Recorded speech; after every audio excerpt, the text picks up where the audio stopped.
Hello everyone. आज की video में हम एसक्यूएल में यूज होने वाले ग्रुप बाय और हैविंग क्लॉज के बारे में पढ़ेंगे। शुरू करते हैं ग्रुप बाय क्लॉज के साथ। अब ग्रुप बाय क्लॉज जो है वो एसक्यूएल में सबसे ज़्यादा यूज होने वाला क्लॉज है। यहाँ ग्रुप फॉर्म होते हैं कोई पर्टिकुलर कॉलम में अगर रिपीटेड या फिर सेम आइडेंटिकल वैल्यू हो तो एक पर्टिकुलर कॉलम लिया जाएगा, उसमें चेक किया जाएगा अगर आइडेंटिकल वैल्यू है सो उनके ग्रुप के बेसिस पे कुछ कंडीशन अप्लाई होके हमें क्वेरीज के आउटपुट मिलेंगे, जो हेल्प करता है सॉर्टिंग करने के लिए डेटा को। अब इसमें ग्रुप बाय जो है सिलेक्ट के साथ यूज होता है। सिलेक्ट में कुछ एग्रीगेट फंक्शंस हम लिखेंगे, वो ग्रुप बाय के साथ यूज होते हैं। एसक्यूएल में जब हम क्वेरी लिखते हैं तो ग्रुप बाय जो है वो वेयर क्लॉज के बाद में लिखा जाता है। सबसे पहले सिलेक्ट, उसके बाद फ्रॉम, देन ग्रुप बाय। और ग्रुप बाय जो है different types of aggregate functions के साथ भी यूज़ होता है। एग्रीगेट फंक्शंस के बारे में हमने पिछले वीडियो में डिस्कस किया था। अगर आप लोगों ने नहीं देखा तो ऊपर आई बटन में या फिर डिस्क्रिप्शन में लिंक दी है, जाके वो ज़रूर देखें, वो बहुत इंपॉर्टेंट है। और उसी के साथ इम्पॉर्टेंट नोट है ग्रुप बाय के लिए कि जो भी कॉलम का नेम हम सिलेक्ट में लिखेंगे उस कॉलम का नेम हमें ग्रुप बाय में कंपलसरी लिखना है। एक एग्जांपल देखेंगे तब आपको ये क्लियरली समझ में आएगा। जैसे एसक्यूएल में ग्रुप बाय क्लॉज है, हमारे पास एक और क्लॉज है ऑर्डर बाय। अब ऑर्डर बाय हेल्प करता है जो भी हमने क्वेरी लिखी है, जो भी डेटा फेच्ड हुआ है उसको सॉर्ट करने में। ये तो असेंडिंग ऑर्डर में सॉर्ट करता है या फिर डिसेंडिंग ऑर्डर में। असेंडिंग ऑर्डर के लिए एएससी लिखेंगे, डिसेंडिंग ऑर्डर में डीईएससी लिखेंगे। और ये जो ऑर्डर बाय क्लॉज होता है ये क्वेरी में ग्रुप बाय के बाद में लिखा जाता है। सिंटेक्स की बात करते हैं ग्रुप बाय और ऑर्डर बाय का।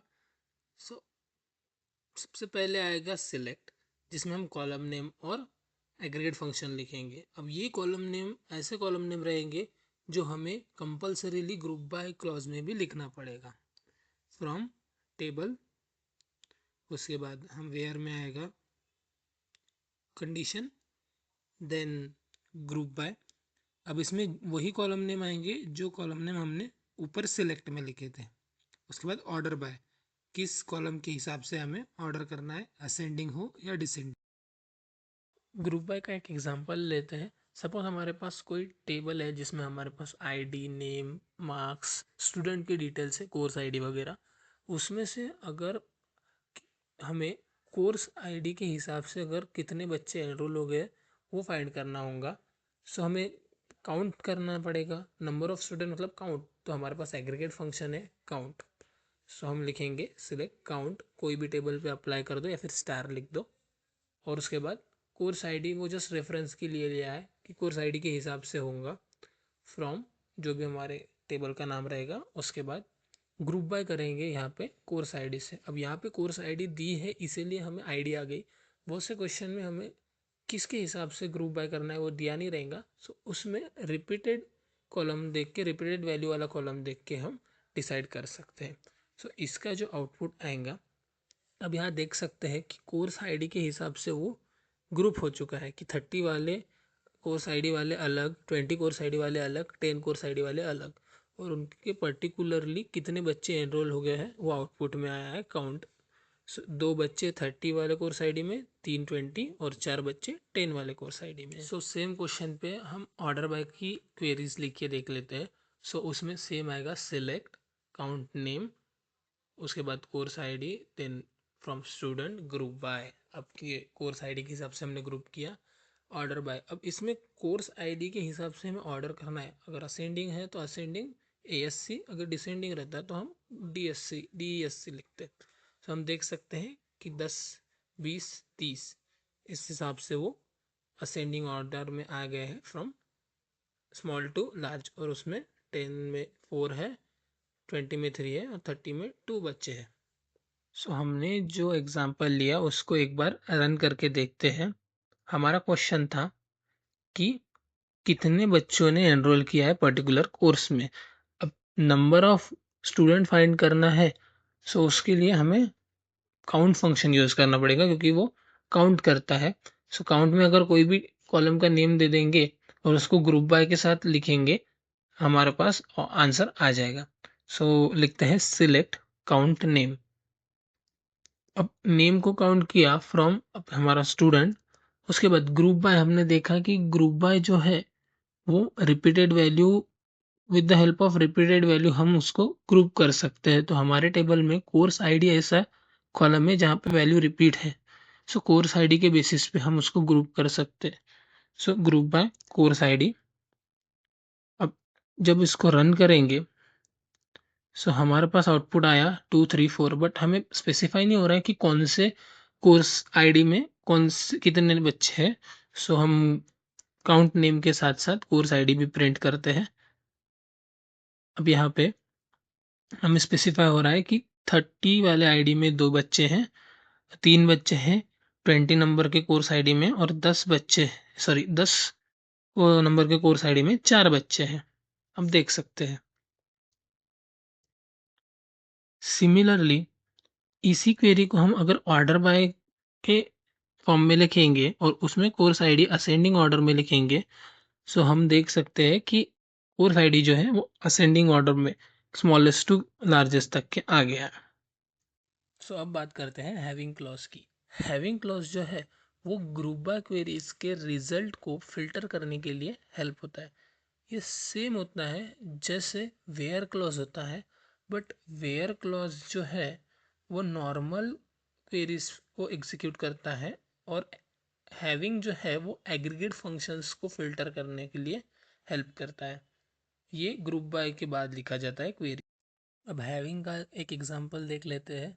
वही सेम टेबल पे हमें मिनिमम मार्क्स फाइंड करने हैं, लेकिन इसमें कंडीशन दी है कि जो मिनिमम मार्क्स है वो 83 से बड़े होने चाहिए। सो सेम क्वेरी आएगी सिलेक्ट। अब इसमें मिनिमम मार्क्स निकालने हैं इसलिए मेन फंक्शन लिखेंगे, देन उसके साथ साथ course ID for the reference from अपना टेबल का नाम स्टूडेंट। उसके बाद ग्रुप बाय करेंगे कोर्स आईडी के हिसाब से, और उसमें हैविंग लिखेंगे। अब इसमें कंडीशन जो आएगी मिनिमम मार्क्स ग्रेटर देन 83, सो आपका आउटपुट आ जाएगा। हैविंग का जो एग्जांपल था उसमें हमने देखा कि 88 से मिनिमम मार्क्स लेस होना चाहिए। तो सबसे पहले हम मिनिमम मार्क्स निकाल लेते हैं हर एक डिपार्टमेंट के। तो उसके लिए मिनिमम मीन फंक्शन है हमारे पास, aggregate function. So select mean marks from student, और सिमिलरली ग्रुप बाय करेंगे कोर्स आईडी से। तो हमने मीन मार्क्स निकाल लिए हर एक डिपार्टमेंट के। सो उसको ही सिर्फ हैविंग क्लॉज में जो है कंडीशन लगाते हैं। तो हैविंग क्लॉज में एग्रीगेट फंक्शन के साथ कंडीशन लगाएंगे having minimum marks less than और ग्रेटर देन, जो भी कंडीशन लगाएंगे। सो हम पहले ग्रेटर देन देख लेते हैं। ग्रेटर देन 83 अगर देखेंगे, सो हमारे पास पहले मिनिमम मार्क्स निकाले थे तो 3 वैल्यूज आई थी, लेकिन अब मिनिमम मार्क्स निकाले तो 2 ही वैल्यू आए जो 83 से बड़े हैं। अब बारी है हमारे क्वेश्चन सॉल्व करने की। सो सबसे पहला क्वेश्चन है मिनिमम एंड मैक्सिमम फाइंड करना है टेबल में से। सो मिनिमम के लिए मीन फंक्शन अभी हमने किया था, और मैक्सिमम के लिए max function. Select minimum, bracket में आएगा मार्क्स, देन मैक्सिमम मार्क्स, उसके बाद कोर्स आईडी रेफरेंस के लिए जिससे हमें समझेगा फ्रॉम स्टूडेंट, और ग्रुप बाय करेंगे हम कोर्स आईडी से। तो हमारे पास देख सकते हैं कि 30 वाले कोर्स आईडी में 91 मैक्सिमम मार्क्स है और 88 मिनिमम मार्क्स है। चेक करेंगे 30 वाले इसमें 91 जो है, एक्चुअली 30 वाले इसमें 2 ही इनपुट है तो हमें समझेगा नहीं, तो हम 10 वाले इसमें देखते हैं। तो 10 के 4 स्टूडेंट है जिसमें पहला जो है हाईएस्ट मार्क है 94 और लोवेस्ट मार्क है 83 जो मिले करण को। नेक्स्ट क्वेश्चन में एक ट्विस्ट है, वेयर क्लॉज यूज होता है। अब हमें दिया गया है कि पर्टिकुलर रेंज में कितने स्टूडेंट है। So select count name, then उसके बाद कोर्स आईडी। अब उसके मार्क्स की रेंज दी है, और रेंज फाइंड करने के लिए हमारे पास एक कीवर्ड है जो है बिटवीन कीवर्ड। सो वेयर हमारा जो मार्क्स रहेगा वो बिटवीन रहेगा। अब यहाँ पे वेयर हमने इसीलिए लिया क्योंकि हमारे पास एग्रीगेट फंक्शन को कंपेयर नहीं करना है, हमारे पास नॉर्मल मार्क्स को कंपेयर करना है। सो 88 एंड 91 के बिटवीन लिखेंगे और उसको ग्रुप बाय कर देंगे कोर्स आईडी से। सो देख सकते हैं हमारा आउटपुट आ गया। सो आज का लास्ट क्वेश्चन देख लेते हैं। जिसमें हमें एवरेज मार्क्स निकालना है, लेकिन कंडीशन दी है कि एवरेज मार्क्स जो है वो 90 से बड़े होने चाहिए। सबसे पहले हम एक काम कर लेते हैं, 88 के लिए देख लेते हैं। Select average marks course ID from student group bye course ID. अब इसमें कंडीशन है एग्रीगेट फंक्शन के ऊपर, so average marks greater than 88 having में लगेगा। अब देख सकते हैं कि 89.5, 92.3 ये सब आया। अभी अगर हम 90 के ऊपर वाले देखेंगे तो जिस हमें कंडीशन चेंज करना है, ग्रेटर देन 88 की जगह ग्रेटर देन 90 अगर देंगे, सो 92.33 एक ही आया। सो अब बारी है हमारे प्रैक्टिस क्वेश्चन की। आज का जो क्वेश्चन है वो थोड़ा लेंदी है और डिफ़िकल्ट भी है, थोड़ा ट्विस्टेड है, बट इफ़ आपको ग्रुप बाय और हैविंग क्लॉज समझ गया होगा तो ये क्वेश्चन आपके लिए ईजी हो जाएगा। Display the maximum age and average marks of the student enrolled in each course where the age is less than or equal to 22 and average marks greater than 88।